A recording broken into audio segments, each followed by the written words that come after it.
Assalamualaikum warahmatullahi wabarakatuh. Perkenalkan, nama saya Irma Suryani, NIM 23251123P. Pekerjaan pegawai negeri sipil. Program studi S1 Ahli Jenjang Kebidanan Universitas Kader Bangsa Palembang. Mata kuliah Pancasila. Dosen pengampu Dr. Hendra Sudrajat SH.MH.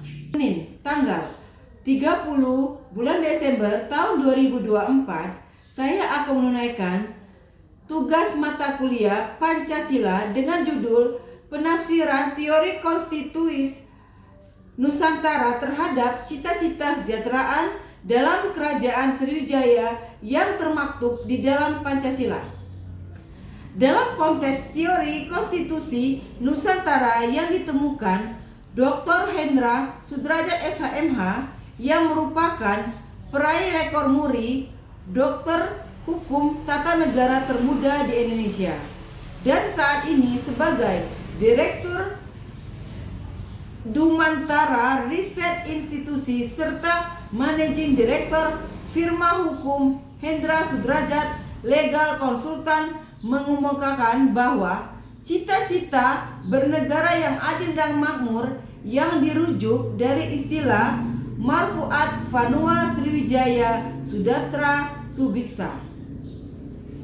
Istilah ini mencerminkan aspirasi luhur masyarakat Nusantara untuk mencapai suatu tataan kehidupan yang harmonis, sejahtera, dan berkeadilan berdasarkan nilai-nilai kearifan lokal serta spiritualitas yang mendalam yang berasal dari Kerajaan Sriwijaya yang tercetus jauh sebelum Profesor Cranbrook mencetuskan konsep website atau negara kesejahteraan.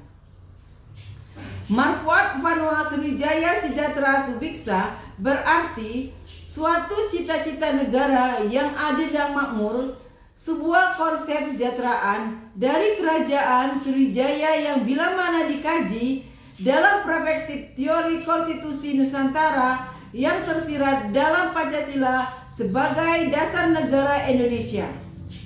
Adapun makna Marfuat Vanua Sriwijaya Sudatra Subiksa antara lain: yang pertama, Marfuat Vanua artinya mengacu pada pembentukan atau perwujudan suatu wilayah atau negara yang kokoh dan harmonis.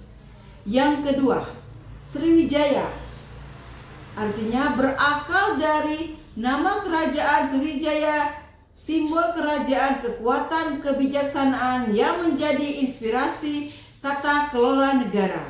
Yang ketiga, Sejahtera artinya tercapainya kesempurnaan atau kesejahteraan mencerminkan tujuan utama dalam membangun negara.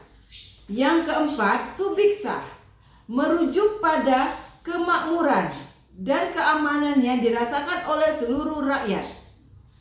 Vanua Sriwijaya Sudatra Subiksa mencakup yang pertama, keadilan sosial.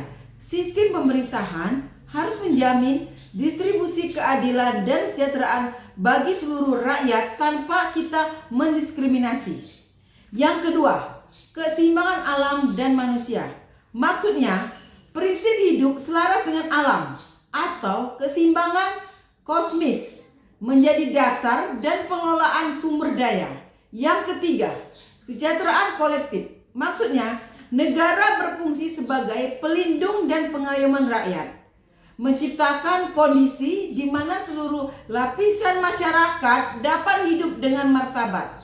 Yang keempat, spiritualitas dan moralitas. Artinya, keseimbangan bernegara tidak hanya didasarkan pada hukum positif, tetapi juga pada nilai-nilai etika dan spiritual yang menjadikan fondasi peradaban Nusantara. Dalam implementasinya, menurut teori konstitusi Nusantara, makna dalam pemerintahan Indonesia Marfuat Vanua Sriwijaya Sudatra Subiksa yang tercermin dalam Pancasila yakni yang pertama, Kepemimpinan yang bijaksana artinya pemimpin bertindak sebagai ratu adil yang berorientasi pada kesejahteraan rakyat dalam menjaga harmoni alam.